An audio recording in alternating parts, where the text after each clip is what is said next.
2017 Shishata past paper discussion regarding English questions. 2017 ශිෂ්‍යත්ව පෙරහුරු ප්‍රශ්නයක තියෙන මූලික ඉංග්‍රීසි ප්‍රශ්න තමයි අද අපි කතා කරන්න යන්නේ. ඉතින් මේක තමයි අපි කරන මේ past papers වල කරන අන්තිම paper එකේ තියෙන English discussion එක. මොකද මම past papers වලට 6ක් කරලා තියෙනවා. ඔයාලා ඒ 6 බලාගත්තොත් ඔයාලට හොඳ knowledge එකක් ගන්න පුළුවන්. ඒ 5 තමයි අවුරුදු 5ක තිබ්බ past papers questions වල ඔක්කොම ප්‍රශ්න අරගෙන අපි සාකච්ඡා කරලා තියෙනවා. ඉතින් මේ past papers පහම බලාගත්තොත් මේකත් එක්ක තව ඔයාලට 6ක් තියෙනවා 2017ත් එක්ක. එතකොට මේ 6ම බලාගත්තොත් ඔයාලට හරියට ඉංග්‍රීසි මේ questions වලට answer කරන්න හැටි තේරුම් ගන්න පුළුවන්. මම ඒවල tricks කියලා දීලා තියෙනවා. ඉතින් ඒක හොඳට බලා ගන්න. ඉතින් දැන් අපි 2017 past paper question එක බලමු. හරි, මේක තමයි ඔයාලට English questions වලින් regarding වන questions ටික. මේ දෙක තමයි ඔයාලට මේ පාර තියෙන්නේ ස්පෙෂල් දෙකකට. ඉතින් මේ ස්පෙෂල් දෙක මම කතා කරන්න හිතුවා. මොකද මේ වගේ ඒවා පිටින් පිට එන්න පුළුවන්. සමහර දෙනා පින්තූරය අධ්‍යය නම් කරන්න. එහෙම නැත්නම් අපේ වචන කලවම් කරලා ලියන්න. එහෙම නැත්නම් මේ වගේ එනවා. ඉතින් මේ වගේ ප්‍රශ්නකුත් මම සාකච්ඡා කරන්න හිතුවා. හරි, මේක තියෙන්නේ එක් ඉංග්‍රීසි වචනේ his and sus වචනේ කොටුව තුලදී ඇති වචන වලින් සම්පූර්ණ කරන්න. ඊළඟ 13 වෙනි ප්‍රශ්න දෙන්නේ පහත සඳහන් වාක්‍ය ඉංග්‍රීසි භාෂාවෙන් ලියන ආකාරය ඉංග්‍රීසි අකුරු වලින්ම ලියන්න. හරි. මම දැන් මේක කරන විදිහ ඔයාලට එකින් එක කියලා දෙන්න.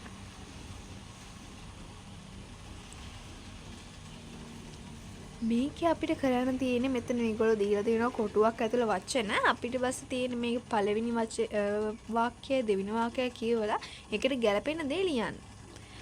හරි, දැන් අපි කියමු we buy stamps from the ඒ කියන්නේ දැන් මේක තේරුම් බලමු. ඒ කියන්නේ we කියන්නේ අපි, buy කියන්නේ අපි ගන්නෙ, stamps කියන්නේ පළවෙනි එකේ තියෙන stamps කියලා.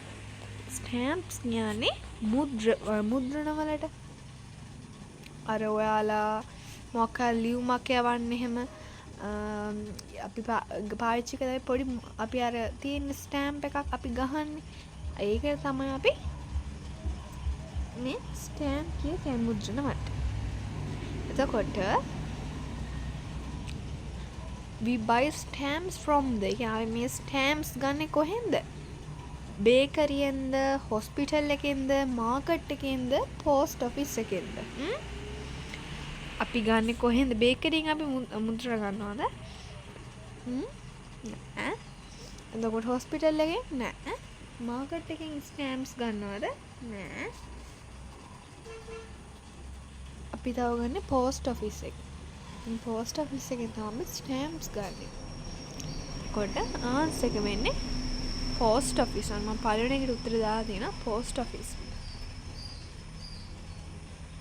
we buy vegetables from the ඒ කියන්නේ අපි එළවලු ගන්නේ කොහෙන්ද? පෝස්ට් ඔෆිස් එකෙන් කියලා දැන් අපි උත්තරේ හොයාගත්ත පළවෙනි එකට. ඒතකොට පෝස්ට් ඔෆිස් එක ගන්න බෑ. නම් උත්තර තුනක් තියෙනවා. මොකද්ද? we buy vegetables from bakery, hospital, market. අපි එළවලු ගන්නේ බේකරියෙන්. ඒක බේකරි කියන්නේ මොකද්ද? පාන් හදන තැන. හොස්පිටල් එක කියන්නේ රෝහලට. එතකොට මාකට් එක කියන්නේ එළවලු තියෙන්නේ කොහෙද? මාකට් එකේ. ඒතර අපි එළවලු ගන්නේ මාකට් එකේ. දෙවෙනි එකට උත්තරේ මාකට්. මම අතු පාටේ ලියලා තියෙන්නේ මාකට්. ඒතර ෆස්ට් එකට පෝස්ට් ඔෆිස් අපි ස්ටෑම්ප්ස් ගන්න පෝස්ට් ඔෆිස් එකෙන්. දෙවෙනි එකට මාකට් එකෙන් තමයි අපි එළවලු ගන්න. හොඳට කියවන්න. ඒතර උත්තරේ බේට හම්බ වෙනවා. හරි, අපි දැන් ඊළඟ ප්‍රශ්නට යමු. පහත සඳහන් වාක්‍යයේ ඉංග්‍රීසි භාෂාවෙන් ලියන ආකාරයටම ඉංග්‍රීසි අකුරු වලින්ම ලියන්න. මට බඩගිනි. ඒ කියන්නේ මට බඩගිනි. එතකොට අපි ඒක ඉංග්‍රීසි වලින් කියන්නේ කොහමද? බඩගිනි කියන එක මොකක්ද ඉංග්‍රීසි වලින් කියන්නේ? hungry. So we write as hungry. මට I am hungry. මට බඩගිනි. ඒක උත්තරය තමයි I am hungry. මම වතු පාටි ලියලා තියෙනවා. ඔයාලා ලියා ගන්න. ඒක තමයි උත්තරේ. මට බඩගිනි. That means I am hungry. So this is the answer. Okay. එතකොට දැන් අපේ questions ටික ඉවරයි.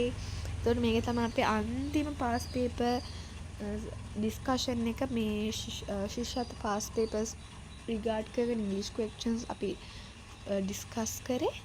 එතකොට මේ දාලා තියෙන මම වීඩියෝස් 5-6ක් දාලා තියෙනවා. ඔයාලට මේ හැම අවුරුදු 6ක පාස් පේපර්ස් අරගෙන ඉතින් 6 හොද්දට බලාගන්න. මොකද එකම දේ තියෙන්නේ ඒ ටික බලාගත්තොත් හරියට ඔයාලට පාස් පේපර්ස් වලට මේ වගේ ඒවට ෆේස් කරන්න පුළුවන්. එතකොට ඔයාලට නොලෙජ් එකක් ගන්න පුළුවන් පාස් පේපර්ස් වල ක්වෙස්චන් කොහොමද කරන්නේ ඉංග්‍රීසි ක්වෙස්චන්ස් වල විශේෂයෙන්ම. එතකොට අදට අපි ඉවරයි මේ lesson එක. So don't forget to subscribe to get more videos on English knowledge. So have a nice day and meet you next day.